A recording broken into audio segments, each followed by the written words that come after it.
এদিকে বাংলাদেশের নির্বাচন নিয়ে যুক্তরাষ্ট্রের কড়া সিদ্ধান্ত। বাংলাদেশের নির্বাচন হলে আগামী নির্বাচনে আওয়ামী লীগ ছাড়া নির্বাচন হবে না কোনোভাবে, এইরকমই বার্তা দিল যুক্তরাষ্ট্রের ডোনাল্ড ট্রাম্প। যখন তখন বাংলাদেশে ঢুকতে পারে আওয়ামী লীগ। চাঞ্চল্য একা তথ্য দেখবেন। জাতিসংঘ কি বাংলাদেশের আসন্ন জাতীয় সংসদ নির্বাচন বর্জন করছে? জাতিসংঘ বাংলাদেশের এই যে সামনে যে নির্বাচনটা আসছে, এই নির্বাচনটাকে কি বর্জন করতে চাইছে কিংবা উপেক্ষা করতে চাইছে? অর্থাৎ এই নির্বাচনে জাতিসংঘের সমর্থন নেই। জাতিসংঘ যখন একটা বড় ফ্যাক্ট, তখন জাতিসংঘ থেকে বেশ খারাপ খবরই একটা এসেছে। সেই খবরটা যে কেউ প্রথম ধাপে শুনলে একটু আটকে উঠতে পারেন। জাতিসংঘ থেকে জানানো হলো আগামী নির্বাচনে, বাংলাদেশের নির্বাচনে জাতিসংঘের কোনো পর্যবেক্ষক থাকবে না। বর্তমান সরকারের এই নির্বাচন প্রক্রিয়াকে জাতিসংঘ সমর্থন করবে না। বৈঠকে দলের নেতৃত্ব বদল নিয়েও আলোচনা হয়েছে। তাহলে কি ওবায়দুল কাদেরকে সরিয়ে দেওয়া হচ্ছে? সজীব ওয়াজেদ কিংবা সাইমা ওয়াজেদ পুতুল আওয়ামী লীগের গুরুত্বপূর্ণ পদ কি পেতে যাচ্ছেন? আসলে আর শেখ হাসিনা সংযুক্ত হয়ে যেটা বলেছেন সেটি হচ্ছে যে উনি দিন 7-10-এর মধ্যে কিন্তু পরপর দুটি বৈঠক করেছেন। একটি বৈঠকে যেটা হয়েছে আলোচনা যে দর্শক, নতুন একটা নিউজ আপনাকে স্বাগতম।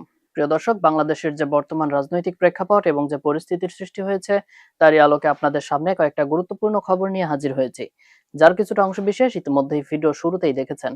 তো দর্শক, ভিডিওর শুরুটা দেখেই কিন্তু বুঝতে পেরেছেন যে আজকের নিউজটা ঠিক কতটা গুরুত্বপূর্ণ এবং ঠিক কোন বিষয়টাকে ইঙ্গিত করছে। তাই বলবো, যারা ভিডিওটি অন করেছেন না টেনে সম্পূর্ণ নিউজটি মনোযোগ সহকারে দেখতে থাকুন, তাহলে আজকের মূল বিষয়টা বুঝতে পারবেন। তো দর্শক, আর দেরি না করে চলুন দেখে আসবো আজকে সেই কাঙ্ক্ষিত ভিডিওগুলো। তবে তার আগে বলবো, যারা এখনো চ্যানেলটি সাবস্ক্রাইব করেননি অবশ্যই চ্যানেলটি সাবস্ক্রাইব করে পাশে থাকা বেল আইকনটি ক্লিক করে দিন। আর যারা ইতিমধ্যেই চ্যানেলটি সাবস্ক্রাইব করে রেখেছেন তাদেরকে অসংখ্য ধন্যবাদ। তো চলুন দর্শক, ভিডিওটিতে একটি লাইক দিয়ে আমরা ধারাবাহিকভাবে সবগুলো ভিডিওর আলোচনা দেখে আসি। জাতিসংঘ কি বাংলাদেশের আসন্ন জাতীয় সংসদ নির্বাচন বর্জন করছে? আজকের খবর হচ্ছে যে নির্বাচনে পর্যবেক্ষক পাঠাচ্ছে না জাতিসংঘ। মহাসচিব আন্তোনিও গুতেরেসের মুখপাত্রের কার্যালয়ের নিয়মিত প্রেস ব্রিফিংয়ে বলা হয়েছে, আসন্ন ত্রয়োদশ জাতীয় সংসদ নির্বাচনে বাংলাদেশে পর্যবেক্ষক পাঠাচ্ছে না জাতিসংঘ। ব্রিফিংয়ে মহাসচিবের মুখপাত্র স্টিফেন দুজারিককে বাংলাদেশ প্রসঙ্গে জানতে চাওয়া হলে তিনি একথা জানান। দুজারিককে বাংলাদেশ প্রসঙ্গে 3টি প্রশ্ন করা হয়। প্রথম প্রশ্নটি ছিল, জাতিসংঘ কি নির্বাচনে কোনো পর্যবেক্ষক পাঠাবে?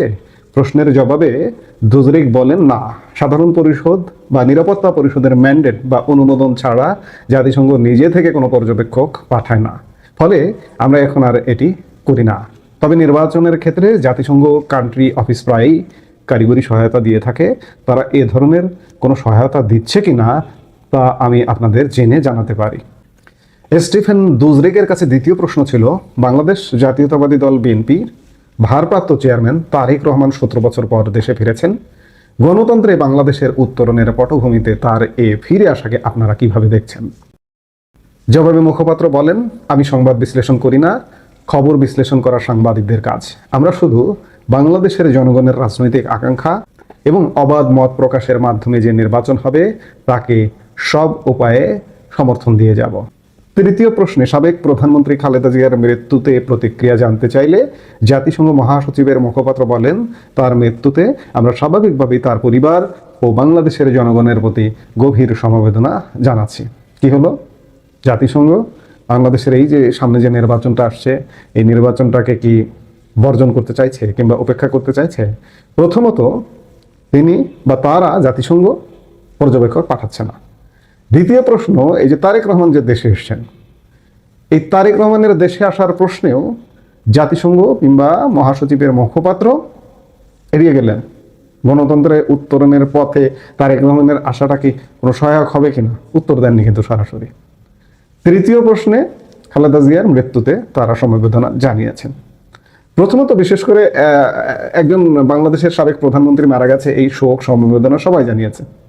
সব পক্ষ, বাংলাদেশের রাজনৈতিক এমন কোনো পক্ষ নেই যে সমবেদনা জানায়। আওয়ামী লীগও জানিয়েছে, জাতিসংঘ জানালো। আওয়ামী লীগ নির্বাচনে অংশগ্রহণ করছে না, জাতিসংঘ নির্বাচনে অংশগ্রহণ করছে না। যদি এভাবে বলি তাহলে কেমন শোনায় বিষয়টা? আবার তারেক রহমান আশা গণতন্ত্র উত্তরণের পথ উন্মুক্ত করলো কিনা, এই প্রশ্নটা এড়িয়ে গেল। আপনারা যত কথাই বলুন না কেন, আসন্ন যে 12 ফেব্রুয়ারি নির্বাচনটি, এই নির্বাচন দিয়ে অন্ততপক্ষে বাংলাদেশের এই যে পুলসেরাতের মধ্যে পুলসেরাত পার হওয়ার আশা করছে মানুষ, কোনোভাবেই পুলসেরাত পার হওয়া সম্ভব হবে না। সংশয়, সন্দেহ, সংঘাত, অর্থাৎ বাংলাদেশ সংঘাতের মধ্যেই থেকে গেল। সংঘাতপূর্ণ বাংলাদেশ থেকে আমরা খুব সহজে উত্তরণ হচ্ছি না বা উত্তরণ হতে পারছি না। জাতিসংঘের অবস্থান সেটিই বলে। তারেক রহমানের আশাকেও তারা খুব ভালোভাবে স্বীকৃতি দিচ্ছে না, কারণ বিষয়টা হচ্ছে একপাক্ষিক। গণতন্ত্রের উত্তরণের পথ কিভাবে হয়? একপাক্ষিকভাবে একজন দেশে এসেছেন, তার হাতে ক্ষমতা উঠিয়ে দেওয়া হচ্ছে। আবার নির্বাচন, এমন কি নির্বাচন হবে যে নির্বাচনে পর্যবেক্ষক পাঠাতে হবে? জাতিসংঘ পর্যবেক্ষক পাঠাচ্ছেন না। তারা বলছেন যে সাধারণ পরিষদ কিংবা নিরাপত্তা পরিষদের ম্যান্ডেটের কথা, ম্যান্ডেটের মাধ্যমে তারপরে তারা ম্যান্ডেট দিলে তারা পাঠান। কিন্তু অতীতে বাংলাদেশের নির্বাচনে জাতিসংঘের প্রতিনিধি এসছে, এবার আসছে না। তাহলে বুঝুন যে এই নির্বাচনটা কেমন নির্বাচন হবে। অর্থাৎ এই নির্বাচনে জাতিসংঘের সমর্থন নেই। একদিকে আওয়ামী লীগের সাধারণ সম্পাদক ওবায়দুল কাদেরের দেশ ত্যাগে নিষেধাজ্ঞা দিয়েছে ঢাকার মেট্রোপলিটন আদালত। অন্যদিকে বাংলাদেশের বেশিরভাগ গণমাধ্যমের খবরে বলা হচ্ছে ভারতে ওবায়দুল কাদেরের অবস্থা সংকটাপন্ন। সত্যি কি ওবায়দুল কাদেরের অবস্থা সংকটজনক? নির্বাচন ঠেকাতে no vote no vote campaign শুরু করেছে আওয়ামী লীগ। আর কি কি পরিকল্পনা করছে দলটি? ভারতের মাটিতে বসে আওয়ামী লীগের ওয়ার্কিং কমিটি মিটিং নিয়ে কি ভাবছে নয়াদিল্লি? এসব প্রশ্নের উত্তর খুঁজবো আজ। আজ আমাদের সাথে ভারত থেকে যুক্ত হয়েছেন দেশটির সিনিয়র সাংবাদিক এবং ভারতের জনপ্রিয় অনলাইন পত্রিকা দ্য ওয়ালের নির্বাহী সম্পাদক অমল সরকার। দাদা, আপনাকে নমস্কার এবং কৃতজ্ঞতা প্রকাশ করছি, আজকে আপনি সময় দিয়েছেন এবং আপনার কাছ থেকে আমরা এই বিষয়ে বিশ্লেষণ শুনবো। 24-এর গণঅভ্যুত্থানের পর আপনি কিন্তু প্রথম আওয়ামী লীগের সাধারণ সম্পাদক ওবায়দুল কাদেরের সাক্ষাৎকার নিয়েছিলেন। এরপর বাংলাদেশের মানুষ জানতে পারলেন যে ভারতে আছেন ওবায়দুল কাদের। বর্তমানে বাংলাদেশের গণমাধ্যম এবং সামাজিক মাধ্যমে ছড়িয়ে পড়েছে যে ওবায়দুল কাদের অবস্থা খুবই সংকটাপন্ন, কেউ কেউ আবার অন্যরকম মৃত্যুর খবরও ছড়িয়ে দিয়েছে। বর্তমানে আসলে ওবায়দুল কাদের অবস্থা কেমন? কারণ আপনি তার খবর রাখেন, আপনার কাছ থেকে একবারে সুনির্দিষ্ট খবরটা পাওয়া সম্ভব। বাংলাদেশের দর্শকদের জন্য আপনার কাছে সেই ওবায়দুল কাদের অবস্থা জানতে চাইবো। ওবায়দুল কাদের অসুস্থ হয়েছিলেন, তো শারীরিকভাবে দুর্বল, ওনার ঠান্ডা লেগেছিল, খানিকটা শ্বাসকষ্ট হয়েছিল। তো চিকিৎসকরা ওনাকে বাড়িতেই উনি মানে ট্রিটমেন্ট নিচ্ছিলেন, খানিকটা সময় অক্সিজেনও নিয়েছেন বিভিন্ন সময়তে। তো তারপরে একটা পর্যায়ে চিকিৎসকরা বলেন যে একটু ধারাবাহিক চিকিৎসা দরকার, বেসরকারি হাসপাতালে ভর্তি হয়েছিলেন। উনি গতকাল বিকেলে ওনার বাড়িতে, মানে কলকাতায় যেখানে উনি থাকেন, সেই বাড়িতে উনি ফিরে গিয়েছেন। এবং সংকট কিছু নেই, কারণ যে হাসপাতালে উনি ভর্তি হয়েছিলেন তারা ভগ্নাংশ শতাংশ যদি কোনো সংশয় থাকতো তাহলে তারা রিলিজ দেবে না। দুর্বলতা আছে, ওগুলো আমি বাংলাদেশ থেকে শুনছি, সেগুলি কিন্তু সঠিক নয়। ভেন্টিলেশনে আছে বা অমুক তমুক, এগুলো কোনোটাই কিন্তু সঠিক খবর নয়। স্বাভাবিক ঠান্ডার পরিবেশটা তো রয়েছে কলকাতায়, আর কলকাতায় তো একটু দূষণের সমস্যা আছে, এটাও মানে ঢাকা কলকাতাকে অনেকটা মিলিয়ে দিয়েছে। ঢাকাতেও একই সমস্যা, আমি যা খবরপত্র পত্রিকায় দেখি। প্রতিদিন সকালবেলায় দেখবেন মোটামুটি দিল্লি, কলকাতা, ঢাকা, এই তিনটে শহরের পরিবেশ তো খুবই মানে আর কি, বায়ু দূষণ তো মারাত্মক আছে। তো সব মিলিয়ে ওনার একটু শ্বাসকষ্ট হয়েছিল, এই আর কি, অন্য কিছু নয়। একদম আপনার কাছ থেকে একদম মূল তথ্যটা পাওয়া গেল, আমরা বুঝতে পারলাম।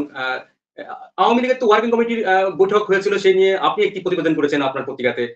সেখানে বলা হয়েছে যে রবিবার রাতে কলকাতার আওয়ামী লীগের কর্মসমিতির বৈঠকে এই দীর্ঘ আলোচনা হয়েছে এবং সেখানে যুক্ত ছিলেন, ভার্চুয়ালি যুক্ত ছিলেন দলটির সভাপতি শেখ হাসিনা। বৈঠকে দলের নেতৃত্ব বদল নিয়েও আলোচনা হয়েছে। তাহলে কি ওবায়দুল কাদেরকে সরিয়ে দেওয়া হচ্ছে? সজীব ওয়াজেদ কিংবা সাইমা ওয়াজেদ পুতুল আওয়ামী লীগের গুরুত্বপূর্ণ পদ কি পেতে যাচ্ছেন? আসলে আপনি তো আওয়ামী লীগের অনেকের সাথে কথা বলেন, শেষ অবস্থান আসলে কি হতে পারে? না, কি হতে পারে এটা তো আমি বলতে পারবো না। রবিবার দিন যে আলোচনাটা হয়েছে সেটা একটুখানি আমি ব্যক্তিগতভাবে বলি। রবিবার সকালবেলা আমাদের একটা ভিডিও উঠেছিল, মানে তো আপলোড হয়েছিল, যেটা আমি করেছিলাম। সেখানে আমি আমার মতো করে, আমি যেহেতু রেগুলার বাংলাদেশ ভারতের খবরাখবর করি, বিশ্লেষণ করি, আমি কিন্তু ভারতেরও রাজনৈতিক নানান বিষয়ের উপরে বিশ্লেষণ করি। তো আমি একটা বিশ্লেষণ করেছিলাম যে খালেদা জিয়ার মৃত্যু শেখ হাসিনার জন্য আর একটা সমস্যা বা চ্যালেঞ্জ এনেছে সামনে। সেটি হচ্ছে যে তারা দুজন তো রাজনীতি করেছেন সমসাময়িক সময়ে এবং একে অপরকে রাজনৈতিকভাবে এবং অত্যন্ত কুরুচিকর ব্যক্তিগত আক্রমণও করেছেন। কিন্তু এখন তো বিএনপির শীর্ষ নেতৃত্ব বদল হয়ে গেছে। এখন তো তারেক জিয়া মানে শীর্ষ নেতা, এবং যা মানে অনুমান মনে করা হচ্ছে যে ভোট হলে পরে বিএনপি ক্ষমতায় আসবে, তারেক জিয়া প্রধানমন্ত্রী হবেন। তো তখন কি তারেক জিয়াকে রাজনৈতিকভাবে আক্রমণ করাটা শেখ হাসিনার পক্ষে কতটা শোভনীয় হবে, এটাও একটা বিষয়। তার কারণ তারেক জিয়াও তো প্রায় তার পুত্র সম, কারণ সজীব ওয়াজেদ জয়ের বোধহয় 55-56 বছর বয়স, তারেক জিয়ার 60 বছর বয়স, তো হাসিনার 78। তো স্বভাবতই এইটা একটা বিষয়, এই বিষয়টা নিয়ে আমি একটি ভিডিও করেছিলাম যে এইটা হচ্ছে হাই টাইম যে একটা আরো কিছু, মানে শেখ হাসিনা রিপ্লেসমেন্ট নয়, মানে তারেক জিয়াকে মোকাবিলা করার জন্য। তার কারণ দেখুন, ওবায়দুল কাদেরও তো অসুস্থ, জেনারেল সেক্রেটারি তিনি পদে আছেন কিন্তু অসুস্থ।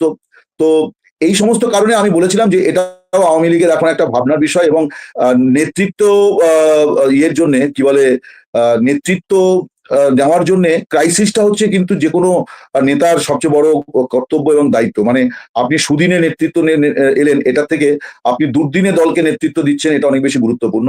তো এটা আমার ব্যক্তিগত অভিমত ছিল, কিন্তু আমি যেটা পরে শুনলাম যে রাত্রিবেলা যখন এই বৈঠকটি হয়, ভার্চুয়ালি বৈঠকটি হয়েছিল, সেখানে একজন সাংগঠনিক সম্পাদক, এটা আমি দায়িত্ব নিয়ে বলছি, আমার কাছে সুনির্দিষ্ট খবর আছে, কারণ আমি 3-4 জায়গা থেকে কনফার্ম করেই বিষয়টি বলছি।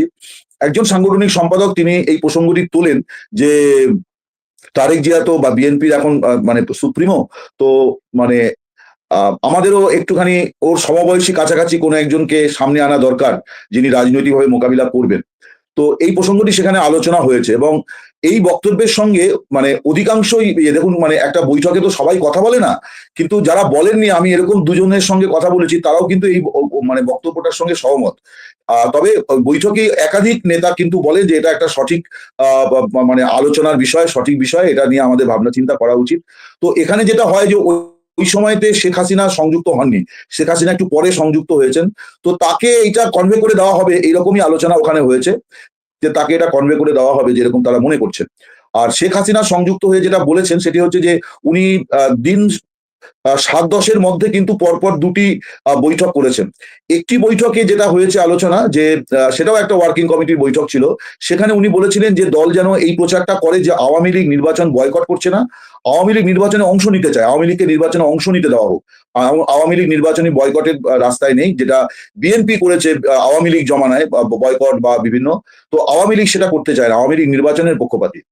তো এই খবরটাও কিন্তু হয়েছিল, আমি ওয়ালে আমার কাছে সেদিনই খবরটি এসেছিল রাত্রিবেলা, এবং আওয়ামী লীগের আরেকজন মানে ওয়ার্কিং কি বলে সাংগঠনিক সম্পাদক SM কামাল হোসেন, তিনি ওয়ালকে একটা ইন্টারভিউতে এটা বলেওছিলেন যে দলনেত্রী এরকম একটি বার্তা তাদেরকে মানে বাংলাদেশের মানুষের কাছে তুলে ধরতে বলেছেন। তো তারপরে যেটা রবিবার মানে গত মানে মানে মানে রবিবার গেল আর কি, সেই রবিবারে কিন্তু মিটিং এ উনি বলেন যে যেহেতু আর কোনো বোধহয় মানে সুযোগ নেই আওয়ামী লীগের নির্বাচনে অংশ নেওয়ার, কারণ মনোনয়নপত্র শেষ হয়ে গেছে, সেগুলি স্ক্রুটিনিও শেষ হয়ে গেছে, এই পর্যায়ে তো আর নির্বাচনে কোনো রকম ওলটপালট হওয়ার কোনো সম্ভাবনা সাধারণভাবে থাকে না। তো সভাপতি উনি বলেছেন যে আমরা যেহেতু নেই, ফলে আমাদের ভোটারদের আমরা বলবো তারা যেন বুথে না যান, যেটাকে আওয়ামী লীগ বলছে যে নো ভোট নো ভোট, অর্থাৎ নৌকো যেখানে নেই সেখানে আমরা ভোটে নেই। তো এইটা হচ্ছে তাদের প্রচার। এবার এইটা তারা কতটা এনশিওর করতে পারবে, কারণ এটা তো একটা রাজনৈতিক বাস্তবতার বিষয় যে গ্রাউন্ড লেভেলে কি সিচুয়েশন আছে, কিন্তু আওয়ামী লীগ তার মানে সমর্থকদের ভোটারদের বলছে যে আপনারা ভোট দিতে যাবেন না, এইটা তারা বলছে। আমার যেটা মনে হয় যে নির্বাচনটা ডিসক্রেডিটেড হয়ে যাবে, এটা আওয়ামী লীগ ধরে নিয়েছে, যদি তাদের ভোটাররা না যায়, তাহলে এটা নিয়ে মানে নির্বাচনী ফলাফলে যারাই জিতুক না কেন তাদের নির্বাচনটা প্রশ্নবিদ্ধ হবে, এবং খুব একটা গৌরবেরও হবে না, যেহেতু আওয়ামী লীগ অনেক বড় দল, এটা নিয়ে তো কোনো সন্দেহ নেই, তারা অনেক বেশি অপরাধ করেছে এই মুহূর্তে যেটা মনে হচ্ছে, সেটাকে যদি ধরেই নেওয়া হয় যে তারা অনেক অপরাধ করেছে, কিন্তু আবার এট দ্য সেম টাইম এটাও ঠিক যে তারা বাংলাদেশের বৃহত্তম দল। তো আওয়ামী লীগ বোধহয় এই মুহূর্তে কৌশলগতভাবে এটাই চাইছে যে নির্বাচনটা প্রশ্নবিদ্ধ হোক, তাহলে আগামী দিনে তাদের রাজনীতি করতে সুবিধা হবে, মানে সংসদে না থেকেও তাদের রাজনীতি করতে সুবিধা হবে। সম্ভবত এই কারণে উনি এরকম একটা ইনস্ট্রাকশন দিয়েছেন, এটুকুই আমি শুনেছি এবং এই খবরটাই আমি করেছি।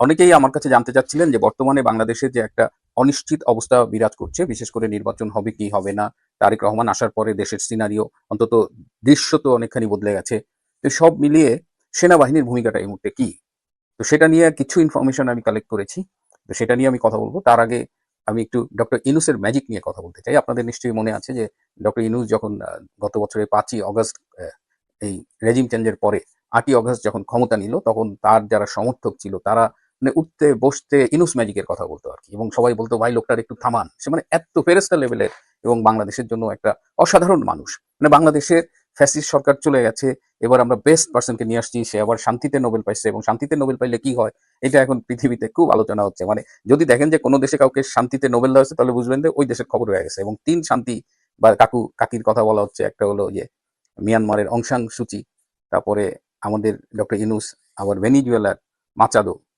এই 3 শান্তি লরিয়েট, নোবেল লরিয়েট, এরা তাদের দেশের একদম সর্বনাশ করে হচ্ছে আর কি। তো অং সান সুচি আলটিমেটলি ধরা গেছে, এখন জেলে আছে।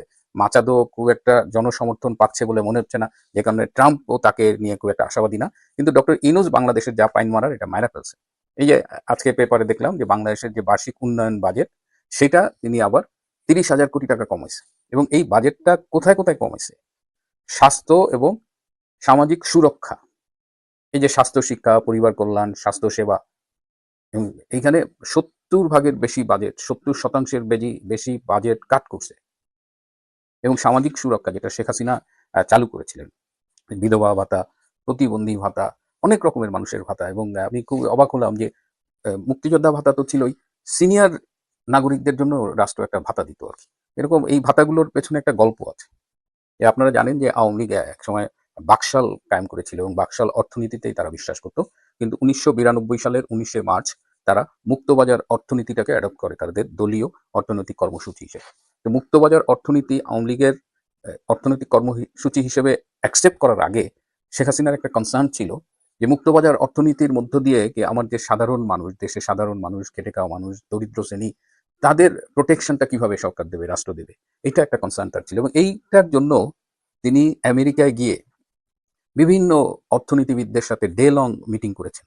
বাঙালি অর্থনীতিবিদ ছিল, আবার অন্য দেশের অর্থনীতিবিদ ছিল। তার একটাই কনসার্ন ছিল যে মুক্তবাজার অর্থনীতির মধ্যে দরিদ্র জনগোষ্ঠীর স্বার্থ কিভাবে সুরক্ষা করা যায়। এবং সেখান থেকেই তিনি বেসিক্যালি সোশ্যাল ওয়েলফেয়ার স্টেটের কনসেপ্টটা তিনি পেয়েছিলেন। এবং তার এই যে বিশেষ করে যে 2009 থেকে যে 3 টার্মে তিনি ক্ষমতায় থাকলেন, 96 থেকে 2001-এও আমরা দেখেছি, এই সময় কিন্তু ব্যাপকভাবে সামাজিক সুরক্ষা প্রদান করা হয়েছিল এবং এত ভাতা দেওয়া হয়েছিল। এবং সেই ভাতাগুলো এখন ডক্টর ইউনূসের টার্গেটে পড়েছে। এই যে বাচ্চাদের স্কুলে ফিডিং হয়, স্কুলে খাবার দেয়, সেই স্কুল ফিডিংটার বাজেট 50% কমায় দিছে। Can you imagine? Sheikh Hasina একটা, মানে আমি যে অস্ট্রেলিয়া থেকে কথা বলছি, আমরা একটা সোশ্যাল ওয়েলফেয়ার স্টেট, কানাডা একটা সোশ্যাল ওয়েলফেয়ার স্টেট। আমাদের এখানে একটা পর্যায় পর্যন্ত সরকারি শিক্ষা ব্যবস্থায় কোনো পয়সা দেওয়া লাগে না, আমাদের স্বাস্থ্য সেবার জন্য আমাদের কোনো পয়সা দেওয়া লাগে না, আমরা ওষুধ কিনি, এটা একটা সাবসিডাইজড রেটে কিনি। আবার যখন সিনিয়র হয়ে যাই আমরা 67 এজ বা প্লাস, বা যারা এই সরকারি সহায়তায় টোলে চলে, তাদের ব্যাপক সামাজিক সুরক্ষা থাকে।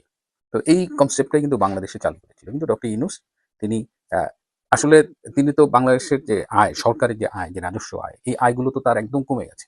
সুতরাং তিনি এখন জনগণের উপরে ট্যাক্স বাড়াচ্ছেন, ডেভেলপমেন্ট বাজেট কাটছাট করছেন।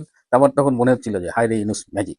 যাই হোক, সেনাবাহিনীর কথা একটু ফিরে আসি। সেনাবাহিনীর মধ্যে এই মুহূর্তে একটা চাপা ক্ষোভ বিরাজমান। সেনাবাহিনী মানে তারা এই যে 12ই ফেব্রুয়ারি যে নির্বাচনটা করার প্ল্যান করা হচ্ছে, এই নির্বাচনটা একটা বিতর্কিত নির্বাচন নিঃসন্দেহে যদি হয়।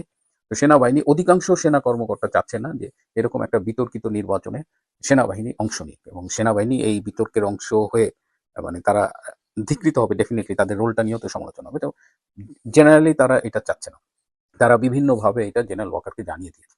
জেনারেল ওয়াকারের সমস্যা হলো যে তিনি মানে আপনি যা বলবেন তিনি সুন্দর করে শুনবেন, তিনি তার কথা বলবেন, আপনার কথা প্রশ্নের উত্তরে বা আপনার কনসার্নে তিনি উত্তর দেবেন, কিন্তু এগুলো শোনা বলার পরে তিনি কোনো কাজ করবেন না। মানে ব্যাপারটা এরকম যে শুনলাম, বললাম এবং শেষে বসে আঙ্গুল চুষলাম। তো তিনি বসে আঙ্গুল চষে এবং সেনাবাহিনীটাকে তিনি এমনভাবে বিতর্কিত করেছেন যে সেনাবাহিনীর যে একটা মান সম্মান মর্যাদা ছিল, সেটা আমার মনে হয় না আছে। সেনাবাহিনীর ইমেজ একদম মাটিতে মিশে গেছে। এর মধ্যে আবার সেনাবাহিনীর মধ্যে এই গোলাম আজমের পুত্র, এই ব্রিগেডিয়ার, যিনি একসময় বরখাস্ত হয়েছিলেন, এই আজমি আবার সেনাবাহিনীর মধ্যে বিভিন্ন কুপ্রভাব খাটানোর চেষ্টা করছে। এই আজমি তিনি পাকিস্তানি গোয়েন্দা সংস্থা আইএসআই এর পক্ষে কাজ করছেন এবং তিনি পুলিশের প্যারালাল একটা ফোর্স তৈরি করার চেষ্টা করতেছেন। এটা বিভিন্ন একটা বিদেশি গোয়েন্দা সংস্থার সূত্রে এটা জানা গেছে। এবং আইএসআই তাকে চেয়েছিল যে বাংলাদেশের ইন্টারিম গভর্নমেন্টের স্বরাষ্ট্র উপদেষ্টা করতেন। যাই হোক, সেটা আলটিমেটলি পারেনি। তো আর্মিতে এই ব্রিগেডিয়ার আজমির একটা কুপ্রভাব কাজ করতেছে। এই আজমির ব্যাপারে আবার জেনারেল ওয়াকার কোনো ব্যবস্থা নিতে পারে না। এটা শোনা যায় যে জেনারেল ওয়াকার নিজেই আজমির একটা, মানে যখন আজমির সার্ভিসে ছিল তখন জেনারেল ওয়াকার তার ভাবশিষ্য ছিল আর কি। এই জেনারেল ওয়াকার আজমিকে আর্মির ফান্ড থেকে 5 কোটি টাকা গিফট করছে। সেই টাকা দিয়ে আবার আজমি একটা বাড়ি বানিয়েছে। আমি আপনাদের এই কথা আগেই বলেছি। তো সেই আর্মিতে একটা ক্ষোভ, এবং আর্মি আরো একটা বিষয়ে কথা বলছে যে তারা এই যে নির্বাচনকে সামনে রেখে একটা যৌথ অভিযান চালু করা হবে। তারা চাচ্ছে যে এই যৌথ অভিযান যদি করা হয় তাহলে এটা একদম দলমত নিরপেক্ষভাবে করতে হবে, সন্ত্রাসী ধরার জন্য, অস্ত্র উদ্ধারের জন্য। কিন্তু এখন পর্যন্ত আমরা দেখতেছি সরকার যাই করে, একটাই তাদের উদ্দেশ্য হলো যে আওয়ামী লীগকে টার্গেট করতে হবে। এই আওয়ামী লীগ নিধন ছাড়া তাদের আর এই যে এত থানা লুট হলো, এত অস্ত্র লুট হলো, এই অস্ত্রের কত শতাংশ এ পর্যন্ত উদ্ধার হয়েছে সেটা আপনারা আমার চাইতে ভালো জানেন। তো সেনাবাহিনীতে এই যৌথ অভিযান, নির্বাচনে তাদের কি ভূমিকা হবে সেটা নিয়েও তারা খুব একটা অনিশ্চয়তার মধ্যে আছে যে নির্বাচনে তাদের কোনো হিডেন এজেন্ডার জন্য কাজে লাগানো হবে কিনা, হ্যাঁ, তারা কারো স্বার্থে ব্যবহৃত হবে কিনা, এটা নিয়েও কিন্তু তারা খুব আনসার্টেইন একটা সিচুয়েশনের মধ্যে আছে। আর্মিতে এমন যেটা হয়েছে যে আর্মিতে কেউ আর স্বতঃস্ফূর্তভাবে কাজ করে না। জাস্ট এই মিড লেভেল ব্রিগেডিয়ার, কর্নেল, এরা জাস্ট কাজ করে, কথা টথা বলে না, কে আবার কোথা থেকে কি শুনবে, কি বলবে, মানে এরকম একটা ভীতি কাজ করতেছে পুরো সেনাবাহিনীতে।